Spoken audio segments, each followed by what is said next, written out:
ماشاء اللہ، very good question. یہ اس question میں باپ کو اور ماں کو بھی شامل کر لیں. آج کل یہ کام ہے یہاں پہ تو ماشاء اللہ. ایک یہاں شیخ عبدالرحیم گرین، نام سنا ہوگا، عبدالرحیم گرین بہت بڑے اسکالر ہیں، امریکن ہیں.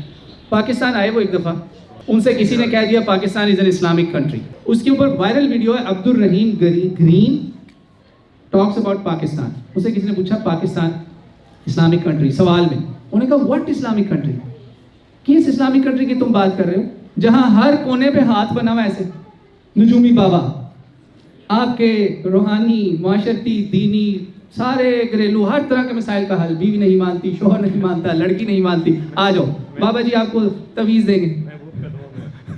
جی ہاں، محبوب آپ کے قدموں میں، محبوب یا محبوبہ آپ کے قدموں میں. کیا ہے یار یہ؟ آپ مسلمان ہیں، وہ ہے نا وضع میں ہو نصارہ تو تمدن میں ہو یہود.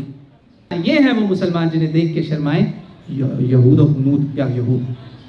توبہ توبہ، یہ ہے مسلمان. تو یہ کالا جادو مسئلہ باپ کا نہیں ہے، ماں کا بھی ہے، پوری سوسائٹی کا مسئلہ ہے. اتنی بات یاد رکھ لیں، کالے جادو پہ کسی بھی الزام نہ لگائیں جب تک آپ کو، جسے کہتے ہیں نا یہ صبح دن، میں کہہ رہا ہوں نیلا آسمان ہے اوپر، اس طرح شور نہ ہو. ہمارے ہاں کالے جادو کا سب سے بڑا پرابلم ایک تو ہیں وہ بابے، نجومی بابا، عامل بابا، بنگالی بابا، کتنے سارے ہیں نا، مجھے ابھی تک یاد ہے 18 سال کی یادیں ابھی تک. مگر سب سے بڑا پرابلم دوسرا یہ ہے، وہ والے بابے جو یہ علم نہیں بھی کرتے، ان کے پاس جاتے ہیں، وہ بظاہر یہ علم نہیں کرتے، کار وہ کالا جادو ہی نہیں ہوتے. وہ کہتے ہیں اپنی ماں کا نام بتاؤ، فلانے کا نام بتاؤ، اچھا جی یہ ضرب تقسیم لگائی، تمہاری ماں کا نہیں جادو، تمہارا باپ کا رہا، قتل کروا دیتے ہیں یار یہ لوگ. اگر ہمارے ملک میں صحیح معنوں میں اسلامی نظام آ جائے، یقین مانیں آپ اور میں جنت میں ہوں گے. مسلمان اسلامی نظام سے ڈرتے ہیں، ان کو ہوتا ہے یار میرا ہی ہاتھ نہ کٹ جائے. سمجھ رہے ہیں؟ آپ ڈرتے کیوں ہیں؟ آنے دینا اسلامی نظام، صحیح اسلامی نظام ہو، مولوی صاحب کا نظام نہیں، جج صاحب کا نظام نہیں، اسلام کا، اللہ کی کتاب کا نظام.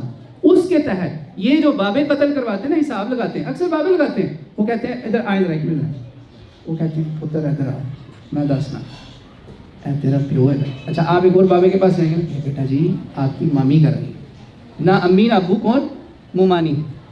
اب کیا کریں گے آپ؟ ان کے اوپر بلیو ہی نہ کریں.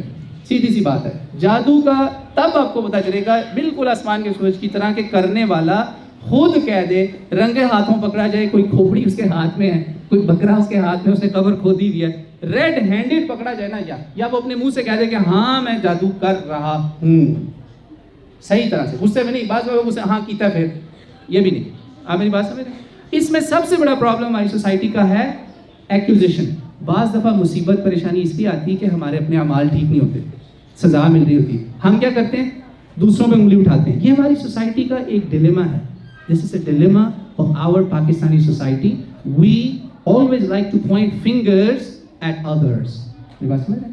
تو رسپیکٹ آپ نے پھر بھی کرنی ہے، کیونکہ نہ تو مجھے پتا ہے نہ آپ کو پتا ہے. اور یہ I know it's a general question. You're not asking about you. ہو سکتا ہے آپ کو کسی دوست کا مسئلہ ہو، کسی فیملی والے کا مسئلہ ہو، no problem. آپ اس کے لیے اللہ سے ہدایت کی دعا مانگیں، کیونکہ اللہ کے نبی نے کہہ دیا جو بندہ جادوگر کے پاس گیا وہ میرے لوگوں میں سے نہیں ہے، فقط کفر. 7 اتنے بڑے بڑے گناہ، صحیح مسلم شریف کی حدیث ہے، صحیح مسلم کی 7 وہ گناہ ہیں جن پر جسے کہتے ہیں نا کفر ہی کفر ہے، ان کے آگے کوئی حال نہیں ہے، بہت برا حال ہے. ان میں سے ایک جادو بھی ہے. اللہ تعالیٰ مجھے آپ کو اس کے شر سے محفوظ رکھے. اس کا حل کیا ہے؟ سولوشن ایک تو میں نے بتا دیا، کسی پہ الزام نہ لگائیں، نمبر 1.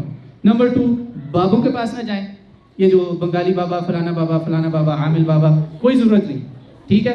نمبر 3 سولوشن کیا ہے؟ سب سے امپورٹنٹ سولوشن اینی ادر، دعا. کیا ہے جی؟ دعا دعا دعا دعا. اور اس سے بہتر دعا کوئی ہے ہی نہیں جو آپ قرآن کی آخری 3 سورتیں روز صبح شام 3 دفعہ پڑھ کے اپنے پہ پھونکیں، ایسے کر کے صبح شام 3 دفعہ. کوئی جادوگر کچھ نہیں کر سکتا، کوئی آپ کی پڑھائی نہیں خراب کرے گا. بچوں پہ سائیکولوجیکلی بھی مسئلہ ہوتا ہے، ٹھیک ہے. Great question. بچوں پہ سائیکولوجیکلی مسئلہ ہوتا ہے، امی میرا پڑھائی میں دل نہیں لگ رہا، اوئی امی مجھے یہ ہو رہا ہے، تو کہتی ہاں انہوں نے کیتا انہیں کچھ. وعلیکم السلام ورحمۃ اللہ. My question is that there is a hadith that none of you believes that what he wants for himself, he wants for his brother, other Muslims. Like, and there is also another hadith that the Prophet says that Muslims are one body.